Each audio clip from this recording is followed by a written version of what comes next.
State Department of Educations are already squeezing a dollar till it hollers. What are they going to do when the federal government responsibilities are turned over to them should the USDOE be shut down? Take a look at what's happening to Columbus City Schools in Columbus, Ohio. We have those at the state level who are responsible for budgeting using figures from 2022. Man, a lot has changed since 2022. Why are they not using accurate formulas and figures to align with what's taking place right today in 2025?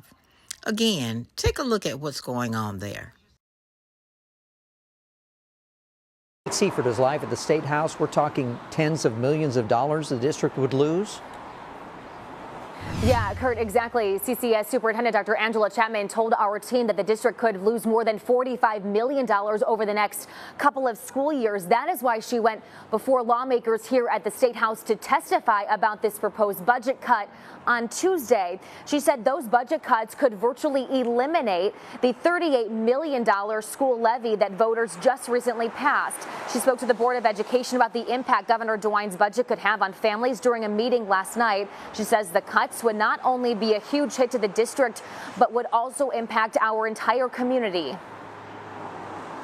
Our families will continue to pay for the levy they voted for, but won't get the essential educational services that they were promised. It was such a pride and honor to watch my superintendent, our great superintendent, speak to the Education Committee and the state legislature about fair school funding.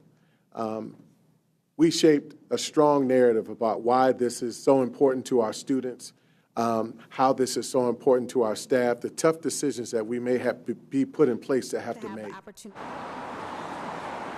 And according to Dr. Chapman, some of those tough decisions could mean cutting vital services for students, including career advising expansion, newly opened preschool classroom, substitutes, school counselors, and summer programs. Chapman wasn't the only one worried about cuts. We also saw leaders from school districts, both large and small, tell similar stories to the legislators. And brand new this morning, we're hearing from Worthington Superintendent Trent Bowers. His district has around 10,000 students. That's compared to CCS's roughly 46,000.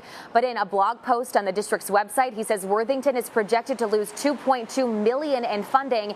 He added that funding schools in Ohio is complicated, but it's difficult to make sense of a system. We are growing suburban school districts like Worthington are seeing their funding cut by 10%.